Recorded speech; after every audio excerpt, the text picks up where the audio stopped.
Muy bien, esta copia que os he repartido, vamos a ir leyendo poco a poco, ¿vale? Entonces, vamos a leer lo que es la página número 1. Yo la voy a leer, ¿no? Por si a alguien le cuesta más trabajo leer, yo la voy a ir leyendo en voz alta y vosotros la vais repasando ahí. Luego vamos a tener un tiempo de poder conversar en grupitos, ¿vale? Esta segunda parte vamos a hablar, aunque ya veníamos hablando con lo que hemos compartido sobre Pablo, de la importancia de conocer el contexto, ¿vale? El contexto donde vamos a compartir el Evangelio. Aquí vamos a profundizar un poquito más, ¿vale?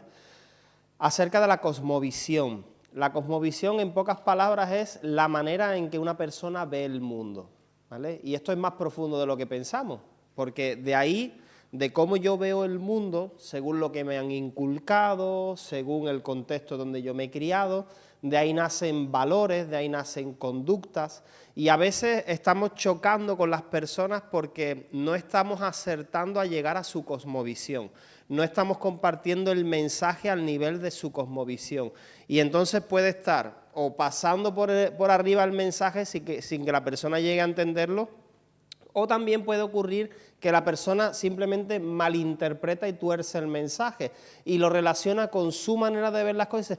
Ah, entonces esto es igual a tal cosa, y lo asocia a algo que está creyendo pero que no tiene nada que ver con el mensaje del Evangelio, ¿vale? Entonces, bueno, para que entendamos un poquito más, vamos a leer esta página número 1. Esto, pues, es un caso de estudio, es real, es una historia real, pues quizá de una cultura bastante lejana a la nuestra, y aunque parezca un poco exagerado, pero nos va a servir pues para entender lo que estamos diciendo, ¿vale? Entonces, la historia real de la muerte de Bawame. Esto es un caso de estudio, como te he dicho, de una historia real de unos misioneros. Dios, en su amor, envió a misioneros a una zona remota de Asia para proclamar el Evangelio de Cristo. Los llevó hasta una aldea de los Visorios, en medio de la selva de Papúa Nueva Guinea. Los misioneros vivieron entre los Visorios, forjando relaciones afectivas con ellos, y aprendieron su cultura y su idioma. Hicieron estas cosas primero para poder comunicar claramente las buenas nuevas, ¿vale? Es un poco lo que estábamos diciendo. Ellos lo que fueron primero a conectar con la cultura, a hacer relaciones. En este caso, aprender el idioma también, ¿vale? Porque eso era como una dificultad añadida el que era otro idioma. En la época de aprendizaje de la cultura y el idioma de los misioneros, una mujer visorio llamada Bawame fue llevada desde una zona montañosa hasta la aldea donde vivían los misioneros. Estaba delgada y muy débil.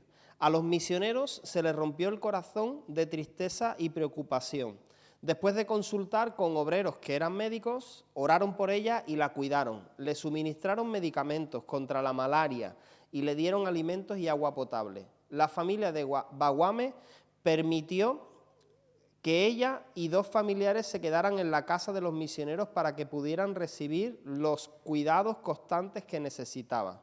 Gracias a Dios, Bawame empezó a mejorar.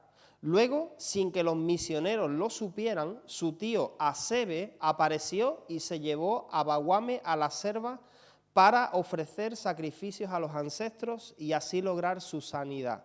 Se la llevó con la esperanza de que su enfermedad no estuviera provocada por el llama, el espíritu maligno de la muerte, al que no se pueden realizar ofrendas. Los misioneros escucharon que la gente de la aldea gritaba: ¡se llevan a Bawame! ¡Se llevan a Bawame! Vieron cómo los botes se alejaban con Bawame.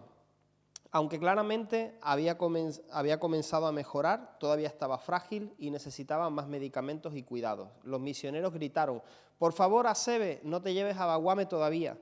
Espera, déjanos ayudar.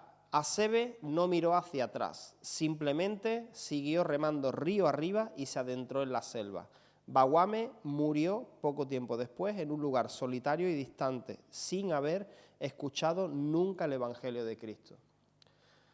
Seguimos leyendo la segunda parte, lo que hay detrás de la conducta de las personas, ¿no? La pregunta es, ¿por qué?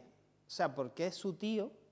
O sea, si le estaban cuidando, si le estaban ayudando, o sea, ¿por qué a simple vista, por qué no lo valoró? O sea, este hombre era un hombre malo, era un hombre perverso. ¿Por qué hizo esto? Y que muriera su sobrina, ¿verdad? Ahí en medio de la selva, es lo que puede venir a nuestra mente. Reflexionemos sobre lo que sucedió en esta trágica historia.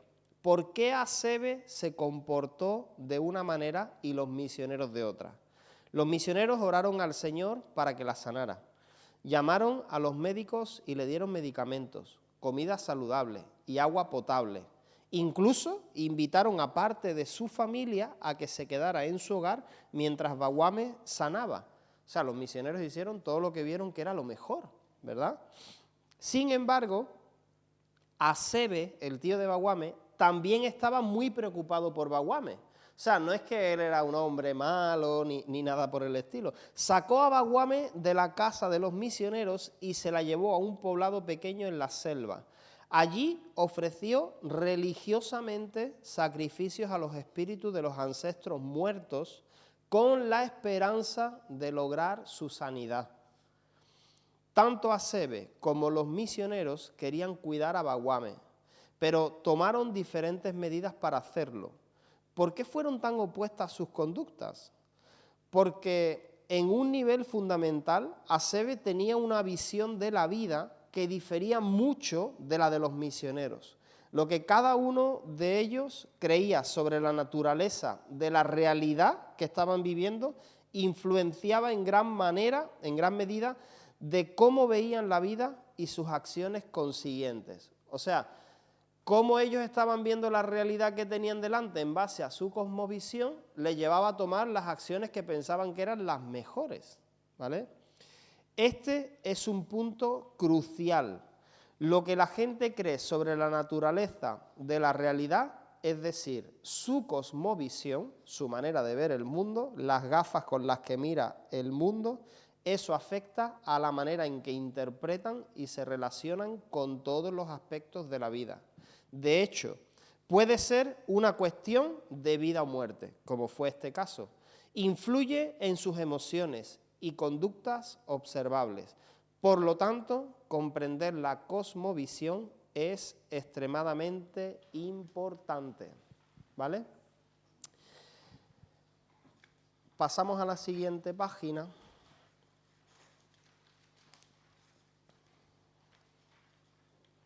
Y ahí vamos a ver pues una breve definición de cosmovisión. Una manera simple de definir el término cosmovisión es la siguiente: el lente o las gafas a través del cual una persona ve todos los aspectos de la vida y se relaciona con ellos. Todas las personas, sin importar dónde viven, qué religión practican o qué idioma hablan, tienen una cosmovisión. Y esa cosmovisión tiene una profunda influencia en la manera en que la gente vive. Analicemos lo que el Señor Jesús dijo sobre la gran importancia de la manera en que una persona ve la vida, porque muchas personas se habían reunido para escuchar sus enseñanzas y Jesús les propuso que consideraran los verdaderos tesoros de la vida. Este era un tema fundamental, pero ¿cómo iban a discernir las cosas que tenían verdadero valor ante Dios? Para ayudarlos a entender, Jesús usó el ojo como una metáfora. Le dijo a la multitud: el ojo es la lámpara del cuerpo. Por tanto, si tu visión es clara, todo tu ser disfrutará de la luz. Pero si tu visión está nublada, todo tu ser estará en oscuridad.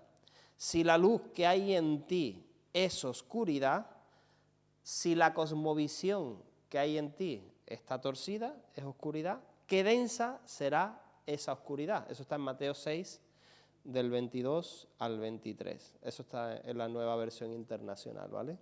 La salud del ojo, de nuestra perspectiva de las cosas, de las personas, el lente a través del cual vemos la vida, es de suprema importancia. Es la condición del ojo la que determina si uno puede ver con claridad la luz de la verdad de Dios o no la puede ver y vive en una profunda oscuridad espiritual. Si el ojo de una persona, el lente de la cosmovisión a través del cual ve la vida, es muy importante. Vale, vamos a parar ahí un momento Y vamos a ponernos, pues, no sé si en parejas o en grupitos de 3, si es más fácil en pareja, vamos a ponernos un par de minutos o 3 minutos y vamos a comentar qué apreciamos y qué hemos visto en la historia de Bawame, qué nos llamó la atención, ¿vale? ¿Sí? ¿Estamos en pareja? Donde es verdad que a veces he visto la persona, por ejemplo, una situación concreta, ¿no?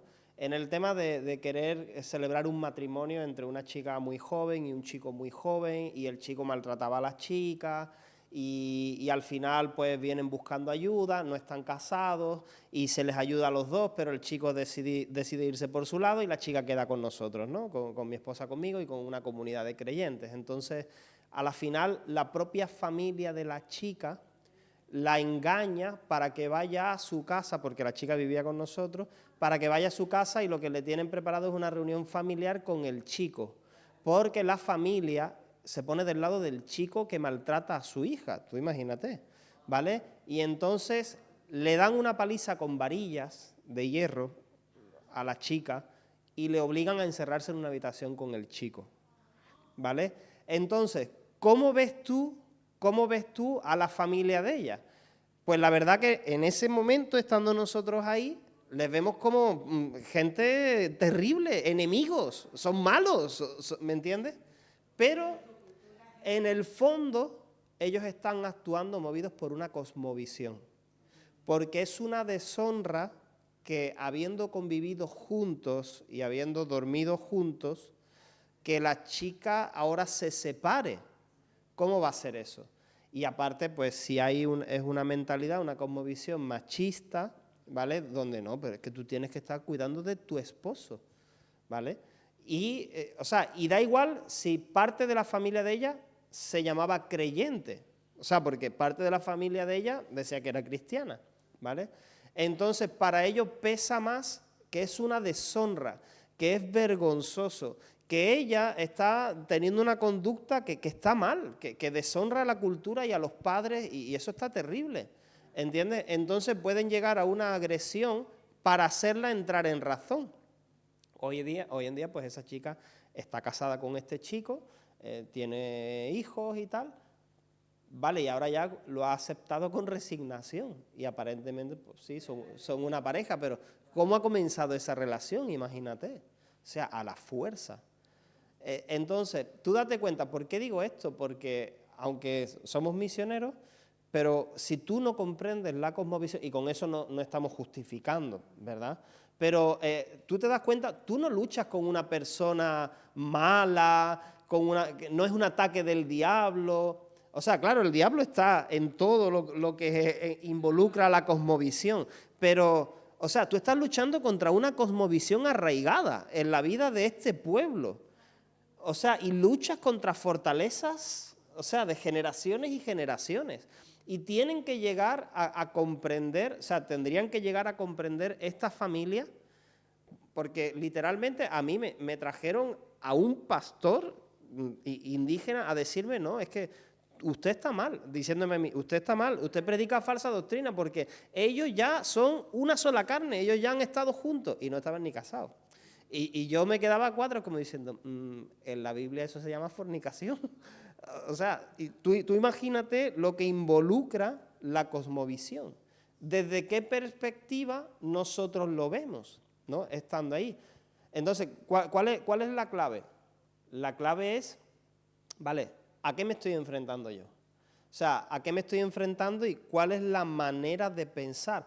¿Cómo puedo llegar a traer luz a la cosmovisión de esta persona o de este grupo de personas? Claro.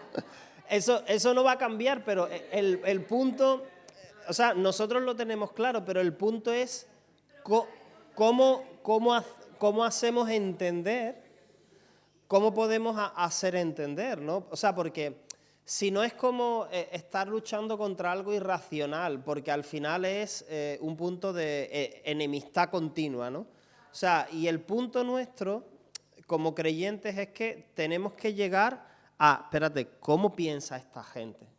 Y entonces, ¿cómo piensa esta gente? Porque yo me di cuenta que lo que había detrás de todo esto, o sea, lo más fuerte era la deshonra, la vergüenza que causa a la familia delante de toda la comunidad, que esta chica, habiendo dormido con este chico, ahora se separe. O sea, eso era lo que había en el centro.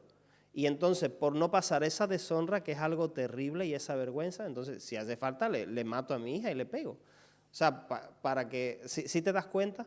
Entonces, el punto es, sabiendo esto, cómo llegar y cómo explicar de que, mira, o sea, que Dios perdona los pecados, que Dios quita la vergüenza, que Dios, ¿me entiendes? O sea, ahí es donde se llega al centro. Eso es muy importante. Es que el punto es este. Yo necesito tener la capacidad de analizar una cultura para buscar la estrategia de cómo llegar. Pero hemos dicho, es lo que hemos dicho esta mañana, un puente. Esta parte del puente está bien enraizada en el Evangelio. La otra parte del puente es que yo busco, por ejemplo, si hoy en día entre los jóvenes y adolescentes lo que hay es una necesidad de aceptación en las redes sociales, por un like, y de ahí ya surgen un montón de cosas y videos y cosas que se hacen. Yo no me voy a poner a hacer los mismos videos que hacen ellos, pero el punto clave ahí es entender la cultura, es esta generación necesita aceptación, ¿quién le puede dar eso? Jesús, ¿entiendes? Entonces, ¿qué estrategia busco para llevarle al punto de entender que hay alguien que te acepta tal como eres, que no necesitas filtros, que no necesitas, no sé si me explico, te estoy hablando de algo muy general, ¿vale? Pero esta es la cuestión, de que nosotros necesitamos poder conectar con la cultura, pero lo que no podemos hacer es perdernos en la cultura, ¿entiendes? O sea, ya me hago como ellos y me quedo como ellos, ¿me entiendes? O sea, eso es lo que no podemos hacer, porque ahí, por eso luego, después del almuerzo, vamos a hablar de la identidad, ¿vale? De mi identidad como un embajador de Cristo. Gloria a Dios, qué bueno. Mira, tenemos aquí en la página 2 como una ilustración, ya no vamos a seguir leyendo todo, pero un círculo, en el centro está la cosmovisión, o sea, lo que realmente se cree, lo que se nos ha transmitido, y de ahí surgen los valores, surge la cultura y surge la conducta, ¿vale? Si pasamos a la siguiente página, donde dice cosmovisión. Una cosmovisión contiene supuestos centrales sobre la naturaleza de la realidad que estamos viviendo, lo que incluye el origen y la estructura del universo, ¿vale? Que es lo que decíamos antes. Creemos que hay un Dios creador de todo, que sustenta todo, que tiene un propósito para los seres humanos, que es el que va a juzgar. ¿Creemos esto o creemos, por ejemplo, otra vez hablo de Ecuador, la Pachamama, la madre naturaleza, el dios Inti, el sol y un montón de espíritus de la naturaleza, ¿vale? Entonces, dependiendo de en qué creo, voy a tener una manera de actuar, voy a tener unos valores, unos principios, una conducta, una cultura, ¿vale? Le da a una persona explicación sobre quién es Dios o los dioses, quién es él o ella, qué espíritus y fuerzas existen y cómo todas estas entidades se relacionan entre sí. Estos supuestos fundamentales están interconectados, derivan principalmente de historias y conforman la lente a través de la cual la persona ve la vida. Mira, aquí incluye qué concepto tenemos sobre la eternidad, qué concepto tenemos sobre el propósito, qué concepto tenemos acerca de si creemos que hay Dios, cómo se relaciona Dios con el hombre. Y ahora vamos a venir, ya no cultura Latinoamérica, África, Asia, España, ¿vale? Por tradición, catolicismo. Vas a encontrar mucha gente que es católico, pero no practicante, solamente vivir en ciertas tradiciones, ¿no? Tradiciones. Pero mira, hay un refrán muy, muy común en España, y es que Dios aprieta, pero no ahoga, ¿vale? Eso todo el mundo lo sabe. Eso habla de una imagen de Dios. O sea, Dios está siempre apretando, pero no te ahoga. No, es que Dios es bueno, no ahoga, ¿verdad? Porque Dios, pero te aprieta, pero uno puede pensar, ¿pero por qué aprieta tanto? ¿Solo hace apretar o qué? Eso es una imagen que se tiene de Dios. Un Dios duro, lejano, no cercano, ¿vale? Y eso habla de la relación que incluso el que se llama a sí mismo creyente, vamos a ver si estamos hablando de un contexto católico, aunque cree en Dios y practica ciertos rituales que piensa que le hace estar bien con Dios, conseguir cosas de Dios, pero en el fondo no hay una relación cercana. Y luego también, justo ayer hablaba con unos hermanos nuevos convertidos ahí en Estepa, ellos vienen del catolicismo, y me decía, dice, pero es que yo me doy cuenta que incluso aquí, en la propia Estepa, hay una rivalidad entre el Cristo de no sé qué y el Cristo de no sé cuánto, no me acuerdo de los nombres, ¿no? Hay una rivalidad. Entonces son como si fueran dos semidioses que luchan el uno contra el otro y dice, no, pídele a este porque este sí que te lo va a conceder, ¿verdad?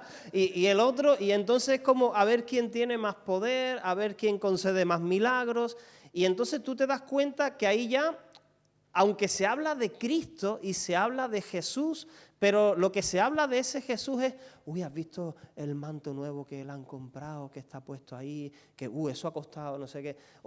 ¿Sabes? O hablan de las hermandades, pero hablan de cosas muy superficiales que nada tienen que ver con el Jesús de las Escrituras, ¿vale? Entonces, ahí tú te das cuenta, claro, si mi Dios, a lo que yo considero que es Dios, es una figura que compite con otra figura, ¿entiendes? Y que lo único que importa es qué ropa lleva puesta, qué ropa le han hecho para ponérsela, y qué milagros hace y qué no hace, pero luego no hay una relación vivencial. Claro, ahí tú te das cuenta de cuál es la idea que se tiene acerca de Dios. Nociones de la eternidad, como un vacío, un limbo, algo abstracto, ¿no? Como que todos iremos al cielo, o de eso ni se habla, ¿no? De qué va a pasar después de la muerte. Entonces, tú te das cuenta aquí, concepto de propósito, una persona dentro del contexto católico que cree de esta manera, que es practicante, que es devota, pero que luego hablas de propósito y de sentido en la vida y es como, ¿Dios se preocupa de eso? No, él está ahí, ¿verdad? Ahí vamos, le pedimos cosas, le hacemos sus fiestas y ya está. Relación Dios con el hombre. ¿Cómo se relaciona ese Dios con el hombre? No hay relación, porque el único es el hombre que toma ciertas iniciativas como para agradarle. Y esto a mí me recuerda porque la cosmovisión que viene de culturas animistas, ¿no? Que creen en la naturaleza y en los espíritus de la naturaleza, es una idea de que siempre hay que mantener apaciguado a esos espíritus. Hay que tener contentos a esos espíritus para que no me pasen cosas malas a mí. Entonces al final sí te das cuenta ahí como una mezcla de ideas ahí. Y eso nos habla de cuál es la cosmovisión de esa persona en base a lo que le ha sido inculcado. Mira, vamos a valores rápidamente, ahí en la página número 3. Los valores surgen de la cosmovisión, o sea, son expresiones de ideales. ¿Cuáles son los ideales de la creencia profunda que yo tengo? Ahí luego surgen ideales, es decir, de la manera en que las cosas deberían ser de acuerdo a la visión aceptada de la realidad de una persona. Te hablo otra vez, yo estaba pensando ahora mismo y he escrito aquí, me doy cuenta de algunos valores que hay en la cultura, yo digo en Ecuador, pero también hablando con los hermanos que están en Colombia, es bastante similar.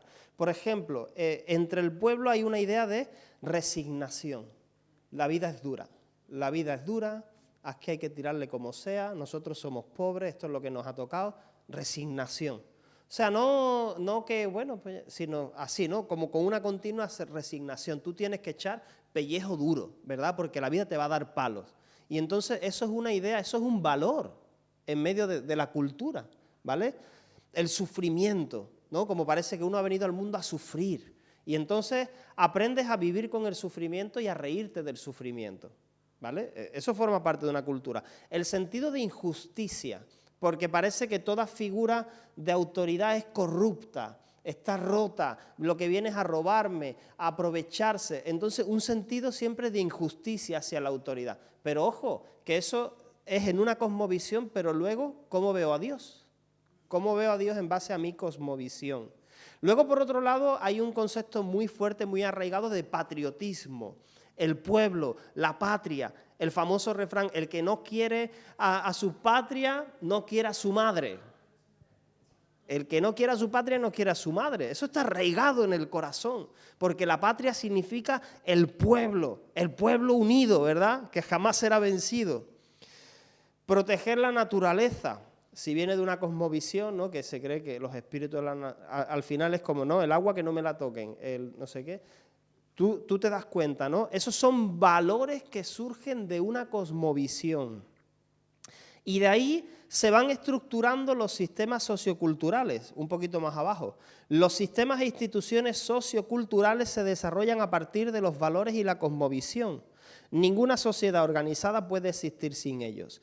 Estos sistemas e instituciones incluyen el matrimonio. ¿Qué pensamos del matrimonio? Pues claro, dependiendo del concepto que yo tenga acerca de Dios, voy a pensar, porque claro, el que tiene una cosmovisión cristiana tiene una idea muy clara acerca del matrimonio, ¿verdad? Pero ¿y el que no la tiene? Pues forma su idea en base a la cosmovisión que tiene. La familia, la religión, las leyes, los medios de comunicación, la educación, la política, la producción, la economía. Todos los supuestos de la cosmovisión, y ahora volvemos a la historia, de Asebe, del tío de esta chica, ¿no? Y los valores relacionados a esta tuvieron una gran influencia en sus emociones y en las elecciones que él hizo. Evidentemente el tío de esta chica fue movido por su cosmovisión, él lo sentía en su corazón, esto es lo que hay que hacer, yo tengo que salvar a mi sobrina, esto es lo correcto. O sea, date cuenta que no era, a lo mejor nos lo imaginamos con una frialdad, me da igual que se muera, yo voy a hacer lo correcto. No, movido en su corazón por emociones, por cosas bien arraigadas de tengo que salvarla, es mi obligación, es mi deber, ¿me entiendes? Todo eso afectaron a la manera en que se relacionaba con su familia y con otras personas, practicaba su religión y trabajaba para mantener el bienestar general. Seguramente quería mantener también un equilibrio entre las fuerzas espirituales. De la misma manera en que Isaías declaró que los ídolos afectan profundamente la vida de un idólatra, en Isaías 44:15, de que no habla, no ve, no oye, y los que lo adoran son semejantes, ¿verdad? Pues Asebe, el ídolo de Asebe, de esos espíritus de los ancestros muertos, afectó a la manera en que él actuaba con su familia, su comunidad e incluso con personas ajenas a la comunidad. Afectaba su manera de enfocar la conversación del bienestar. Él haría todo lo posible para complacer a su ídolo. Y en cuanto a la conducta, pues la conducta, que es lo que ya vemos, ¿no? Lo que se ve palpable en una sociedad, se ve a través de sus símbolos, palabras, arte, vestimentas, colores, discursos, relatos, emociones, rituales, ya sean rituales de transición, ceremonias, festivales, acciones, eventos. Estas actividades contribuyen a formar y reafirmar una cosmovisión. La única esperanza de Asebe y de cualquier persona es Dios y su palabra. Nosotros lo sabemos. La verdadera esperanza aparece cuando la palabra de Dios es proclamada y ministrada por su espíritu en lo más profundo de la cosmovisión de una persona. Escucha bien esto, en lo más profundo de la cosmovisión de una persona. Lo que suele ocurrir es como que estamos lanzando palabras, a veces cuando no consideramos la cosmovisión, como que no están dando en el blanco, porque tenemos que poder llegar a lo profundo de cuáles son las creencias arraigadas de esa persona. Si la persona es una persona que es motivada por el temor continuamente, pues puedo estar predicándole 1000 predicaciones que son muy buenas y muy edificantes, pero yo tengo que llegar al punto de traerle luz en esa área, de por qué no debes temer, por qué no, qué dice Dios acerca del temor, cómo nos libra Dios del temor. Eso es lo que esa persona necesita escuchar, porque su cosmovisión, me lo estoy inventando, ¿vale? Está en el centro, está el temor, ¿vale? Y necesita escuchar esto. Entonces, como bien se ha dicho, la verdadera conversión implica por sobre todas las cosas un cambio de cosmovisión, adoptar, una comprensión completamente diferente de Dios, de su mundo, de mí mismo, del pecado y de la salvación. O sea, para que haya conversión tiene que haber un cambio de cosmovisión. Por eso, a veces nos preguntamos, pero esta persona que lleva no sé cuántos años en la iglesia, ¿cómo es posible que sigue con las mismas cosas? Uno de los motivos, no digo que es el único, pero puede ser que realmente no ha habido un cambio de cosmovisión. Y siendo creyentes, en muchos, dependiendo en qué áreas, no tenemos una cosmovisión cristiana. Porque no sabemos o no ha llegado la luz, o no sabemos, cómo actuaría Jesús en esta situación. ¿Qué dice la Biblia realmente? Actuamos más bien movidos por impulsos y a veces sin darnos cuenta inconscientemente por nuestra propia cosmovisión, por cómo se piensa en España, por cómo se piensa en tal sitio, ¿verdad? Y es como que se camufla ahí en la iglesia y actuamos movidos por nuestros pensamientos, pero no por cómo realmente Dios quiere que sean las cosas, ¿vale? Ya vamos a ir terminando, pero si pasamos a la página 4. La Biblia, nuestro principal marco de referencia. No lo voy a leer esta porción, pero, nuestra cosmovisión tiene que nacer de las Escrituras, ¿vale? Y posiblemente esto va a ser un proceso, porque la luz va a ir llegando progresivamente, ¿vale?, a nuestras vidas. Y necesitamos asegurarnos de que las decisiones que tomamos, cómo enfocamos la familia, cómo enfocamos, cada aspecto de nuestra vida y de nuestra cultura, está basado en la palabra de Dios. Y mira, una cosa que ves ahí, la cosmovisión se adopta a nivel afectivo. ¿Tú sabes por qué es difícil desprenderse de una cosmovisión? Porque mira, es importante notar que la mayor parte del aprendizaje informal, es decir, que no te la han enseñado en el colegio, que lo aprendes por cómo es la gente que te rodea, por lo que tú te crías en casa y todo eso, se produce en el contexto de las relaciones de confianza. O sea, lo que tú eres hoy día te lo han transmitido padres, hermanos, familiares, amigos, líderes. Dado que la mayoría del aprendizaje informal se produce en estos contextos relacionales, la mayor parte de lo que se aprende es adoptado con un alto grado de afectividad y no se cambia fácilmente. Por lo tanto, las cosmovisiones ejercen un control sobre sus adeptos. ¿Qué quiere decir esto? No se cambia fácilmente porque ahí hay involucrados sentimientos, afectividad. No, pero esto es lo que me han enseñado mis padres. ¿Entiendes? Entonces, no es como una idea que te dijo un extraño y tú la vas a cambiar por el cristianismo ahora, sino, es que estos son mis raíces, esto está arraigado en lo profundo de mi corazón, ¿me entiendes? Ahí hay involucrado a afectividad, ¿no? Un cariño y un afecto como si tú estuvieras traicionando a aquellos que te lo enseñaron, ¿entiendes? Entonces, por eso realmente se necesita que Dios intervenga y traiga ese cambio y esa transformación de manera sobrenatural en nuestra cosmovisión. Como dijo Jesús, en nuestro ojo, ¿verdad? En nuestra manera de ver el mundo. ¿Quién puede cambiar nuestra visión? Dios, el Espíritu Santo. Entonces nosotros cuando vayamos, ¿vale?, para ir concluyendo, cuando vayamos, vamos a observar, vamos a ver, vamos a intentar entender qué piensa esta gente y por qué piensa así, a qué cosas está agarrada, qué cosas son importantes para ellos, en qué tradiciones está sumergida. Vamos a intentar hacer esto, es un tiempo corto, lo sé. Lo ideal es cuando vas pues, a un sitio que vas a pasar más tiempo, pero luego vamos a pedir al Espíritu Santo que nos guíe. O sea, lo que estamos explicando en esta mañana son consideraciones que tendríamos que tener, ¿vale? Pero punto número 1 es dependencia del Espíritu Santo. Que el Espíritu Santo nos guíe, ¿verdad? Nosotros vamos a tomar en cuenta esto.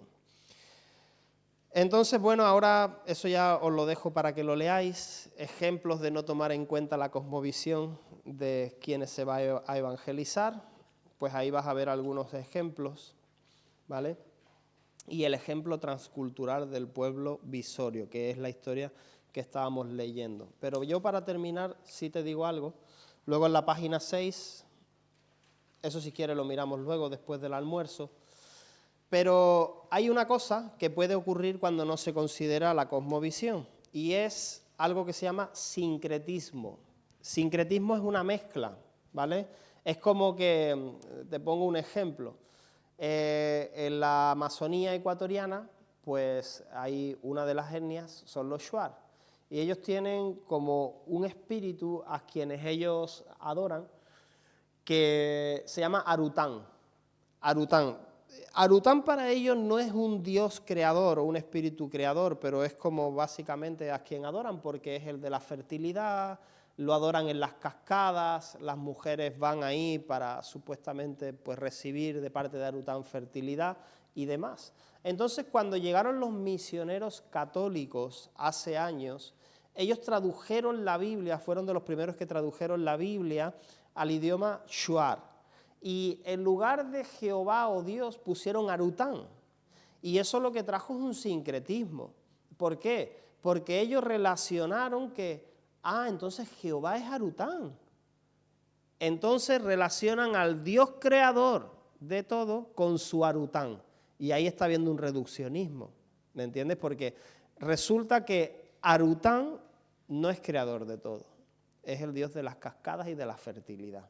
Entonces, cuando ellos, sí, porque nosotros creemos en Jesús, claro, Jesús, que es el hijo de Arután, que y ahí ya se hace un lío, ¿me entiendes? Y resulta que amigos nuestros, misioneros cubanos, que viven ahí cerca y ellos entran continuamente en la selva, ellos nos explicaron esto. Mira, nosotros hemos encontrado un problema en las comunidades.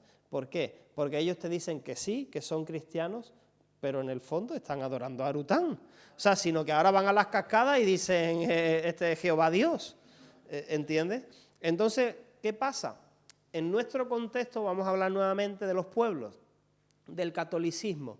Hablaba ayer con estos hermanos, ¿no? Y decía, pero David, ¿y yo cómo le hablo, por ejemplo, a tal persona que es católica, practicante y que aparentemente ama a Dios porque ella tiene al Señor en la boca y tal? ¿Y cómo le digo que ese Jesús no es? O sea, que el Jesús que no es. Digo, pues mira, yo creo que una de las cosas que hemos aprendido es no vengamos queriendo tirar por tierra lo que la otra persona cree o tiene. Nosotros vengamos levantando a Cristo, ¿vale? Porque si yo voy a un sitio, soy un desconocido, voy a un sitio y lo que empiezo es hablarle mal, de que está mal, de que todo lo que ha creído está mal, pum, pum, pum, pum, pum, tú dices, espérate, ¿tú has venido a mi casa a insultarme? ¿Entiendes? No, mira, vengo a levantar a Jesús. Mira, es que Jesús es maravilloso. Tú no sabes Jesús cómo ha cambiado mi vida. Tú levantas a Jesús. Dices, bueno, pero ¿y qué diferencia hay entre ese Jesús y el Jesús en quien esta persona cree? Pues el tipo de relación que tú tienes con Jesús. Porque recuerda lo que decíamos antes, la relación ahí de Jesús con el hombre, del Jesús que se cree que se adora, es una relación fría donde no hay interacción y no hay transformación. Pero el Jesús del que venimos a hablar, el Jesús de la Biblia, es un Jesús vivo, con el que yo tengo una relación, con el cual estoy apasionado por la relación que tengo con Él y que trae transformación. Entonces yo levanto a ese Jesús y todo lo demás se cae. ¿Entiendes? Vamos a dejarlo aquí porque tenemos que ir al almuerzo y luego vamos a continuar. Así que ponemos de pie y oramos.